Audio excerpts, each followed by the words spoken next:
తాకట్లో ఉన్న మీ బంగారాన్ని నమ్మి కష్టాల్ని కాంపౌండ్ వాల్ దాటించే one and only solution prime gold hub మాత్రమే. కాంటాక్ట్ 8499938881. సునీల్ రెడ్డి అనగానే ఎవరో కాదు, జగన్ ఆత్మేనా? అందుకేనా ఈ భయం? ఇక వివరాలకు వెళ్ళినట్లయితే ఇటీవల ఏదైతే సిట్ ఈ యొక్క షెల్ కంపెనీలు అని చెప్పేసి సోదాలు నిర్వహించారు ఏకకాలంలో. ఆ సోదాలు నిర్వహించినప్పుడు కొంతమందిలో ఆందోళన మొదలైంది. ఇంతకీ ఎవరు ఈ సునీల్ రెడ్డి? ఆల్ ఆఫ్ ఏ సడన్గా ఈ లిక్కర్ కుంభకోణంలో ఈ పేరు ఎందుకు తెరపైకి వచ్చింది ఏంటి అంటే, ఈనాటి ఈ బంధం ఏనాటిదో అని ఇప్పటిది కాదండి, అది ఒక దశాబ్ద కాలం పైమాటే. గతంలో జగన్మోహన్ రెడ్డి గారు జైల్లో ఉన్నారు చూసారా, చెంచల్గూడ జైల్లో 16 నెలల పాటు. అప్పుడు జగన్మోహన్ రెడ్డి గారితో పాటు ఈ సునీల్ రెడ్డి కూడా అదే జైలు జీవితం అనుభవించాడు. ఇంకా విచిత్రమైన విషయం చెప్పమంటారా, జగన్మోహన్ రెడ్డి గారు విపరీతంగా బెయిల్ కోసం ప్రయత్నం చేస్తున్నా కానీ జగన్మోహన్ రెడ్డి గారు బెయిల్ వచ్చి బయటకు వచ్చేంత వరకు ఈ సునీల్ రెడ్డి బెయిల్ కూడా అప్లై చేయాల. ఎందుకని అంటారు అంటే, జగన్మోహన్ రెడ్డి గారికి అంతటి ఆత్మ బంధువు. సో ఆయనకి సకల సౌకర్యాలు సకల సేవలు చేయటం కోసమే జగన్మోహన్ రెడ్డి గారితో ఆయన ఉండాలి అని చెప్పేసి ఆయనకి బెయిల్ ఎత్తి, జగన్మోహన్ రెడ్డి గారు బెయిల్ రాగానే అప్పుడు ఆయన బయటకు వెళ్తాడు, నన్ను తీసుకెళ్తాడు. సో ముందే ఈయనకి బెయిల్ వచ్చేసింది అనుకో, జగన్మోహన్ రెడ్డి గారికి రాకుండా జగన్మోహన్ రెడ్డి గారికి కొంచెం దగ్గరగా ఉండి అన్ని సేవలు చేసుకునేటానికి సునీల్ రెడ్డి ఆయన బెయిల్ కూడా అప్లై చేయలేదట. సో అంటే అంతటి అనుబంధం వాళ్ళిద్దరికి. దాని యొక్క ఉద్దేశం ఏంటి అంటే, జగన్మోహన్ రెడ్డి గారు అంటే అత్యంత నమ్మకస్తుడు, ఒక విధంగా చెప్పాలి అంటే ఆత్మబంధువు. వైఎస్ రాజశేఖర రెడ్డి గారికి కేవీపీ గారు ఎలాగో అంతకు మించి అని చెప్పేసి అనుకోవాలి. సో అయితే ఇక్కడ ఒక విధంగా దాన్ని బట్టి ఏంటో అర్థం చేసుకోండి. ఇక అది బినామీ అంటారా, లేకపోతే నమ్మకస్తుడు అంటారా, ఇవన్నీ రాజకీయ నాయకులకి సహజం అంటారా? ఆల్మోస్ట్ ఆల్ షెల్ కంపెనీ అనే పదం ఉంది అంటే అది ఈయనట. ఇది చాలా లేటుగా బయటకు వచ్చింది. షెల్ కంపెనీ అంటే ఆ కంపెనీలు అన్నీ అది జగన్మోహన్ రెడ్డి గారికి బినామీకి సంబంధించిన వ్యక్తి అని చెప్పేసి అని కూడా వస్తూ ఉన్నాయి. ఇంకా విచిత్రమైన విషయం ఏంటో తెలుసా, జగన్మోహన్ రెడ్డి గారికి ఆత్మబంధువు, భారతి గారికి బంధువు ఆయన నర్రెడ్డి సునీల్ రెడ్డి. నర్రెడ్డి పేరు ఎక్కడ ఉంది కదా, ఇంటి పేరు అదేనండి, సునీతారెడ్డి గారి భర్త నర్రెడ్డి రాజశేఖర రెడ్డి. సో సొంత చెల్లెలు భర్త నర్రెడ్డి రాజశేఖర రెడ్డి, వాళ్ళు మాత్రం దూరం చేసుకున్నారు. కానీ భార్య తరపున బంధువని నర్రెడ్డి, అతని పేరేంటి సునీల్ రెడ్డి అనగానే దగ్గర చేసుకున్నాడు, అత్యంత నమ్మకంగా ఉంచుకున్నాడు. పవర్ ఆఫ్ మ్యారేజ్ ఎలా ఉంది అనేది అక్కడ కనిపిస్తూ ఉంది.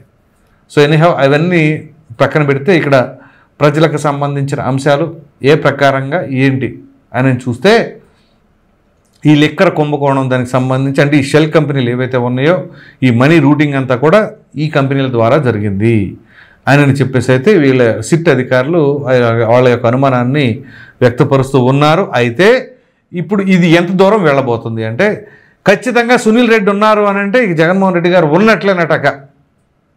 పేరుకే సునీల్ రెడ్డి అట ఆయన, ఇక జగన్మోహన్ రెడ్డి గారి కింద లెక్కంట. సో ఈ నేపథ్యంలో ఏం జరగబోతుంది, రేపో మాపో విచారణకు రమ్మనబోతున్నారు.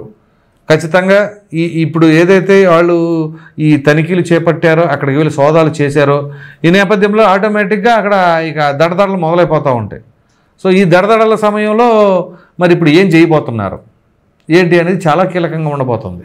ఎందుకంటే ప్రధానమైన అంశం ఈ లిక్కర్ కుంభకోణంలో ఇప్పటి వరకు మిథున్ రెడ్డి వస్తే, మిథున్ రెడ్డి ఇదిగో బిగ్ ఫిష్ అని చెప్పేసి మిథున్ రెడ్డి, చెవిరెడ్డి అనగా అసలు కీలకమైన వ్యక్తి చెవిరెడ్డి అని, ఇలా ఎవరి పేరు వచ్చినా అదే ఈయన అని చెప్పేసి ఎప్పటికప్పుడు ఇదే పరిస్థితి ఉంది. ఇప్పుడు సునీల్ రెడ్డి రాగానే అదిగో వీళ్ళందరూ కాదు సునీల్ రెడ్డి అని అంటున్నారు ఇప్పుడు. సో రేపు ఇంకో పేరు వస్తే సునీల్ రెడ్డి గారు కాదు ఇంకా ఉందంటారు. కానీ సునీల్ రెడ్డి పరిస్థితుల్లో మాత్రం ఈయన ఫస్ట్ ప్రయారిటీ అని అంటండి, దాంట్లో ఎటువంటి సందేహం లేదు. ఖచ్చితంగా సునీల్ రెడ్డికి సంబంధించిన వ్యవహారం ఆచితూచి అంతా కూడా అది జగన్మోహన్ రెడ్డి గారికి సంబంధించిందే. సో ఇప్పుడు ఆల్రెడీ ఓ ప్రక్కన నారాయణ స్వామి మాజీ డిప్యూటీ సీఎం, పైగా అప్పటి అబ్కారీ శాఖకు కూడా మంత్రి ఆయన. సో దానికి సంబంధించింది కూడా ఆయన ఫోన్ కూడా తీసుకెళ్ళి ఎఫ్ఎస్ఎల్లో అప్పచెప్పారు ఫారెన్సిక్ ల్యాబ్లో. సో ఇప్పుడు ఈ రెండు అంశాలు ఎంత గుండెల్లో దడపుట్టిస్తున్నాయంటే, ప్రధానంగా సునీల్ రెడ్డి అసలు ఇప్పుడు దాకా సునీల్ రెడ్డి పేరు రాలేదంటే చూడండి ఎంతవరకు ఇది ఉందో. ఈ పేరు వచ్చిన తర్వాత ఇక ఖచ్చితంగా ఈ మూలాలు అనేవి మూలాల్లోకి వెళ్తాయి ఖచ్చితంగా. ఇక ఇది అక్కడ దాకా వెళ్ళదా అనే అనుమానం కూడా వెలిపుచ్చాల్సిన అవసరం లేదు. ఎందుకంటే ఇది మిథున్ రెడ్డితోనూ చెవిరెడ్డి భాస్కర్ రెడ్డితోనూ ఆగింది అంటే ఓకే, అనుమానం పడవచ్చు, అక్కడ దాకా వెళ్ళనీయట్లేదు, పైన ఒత్తిడులు ఉండయని. కానీ సునీల్ రెడ్డి దాకా వచ్చింది అంటే ఇక ఖచ్చితంగా జగన్మోహన్ రెడ్డి గారి దాకా వెళ్ళినట్టే అన్నట్లుగా కొంతమంది రాజకీయ విశ్లేషకులు సైతం అభిప్రాయపడుతూ ఉన్నారు. సో ఈ తరుణంలో తదుపరి ఈ కార్యాచరణ సిట్టింగ్ ఏ విధంగా ఉండబోతుంది?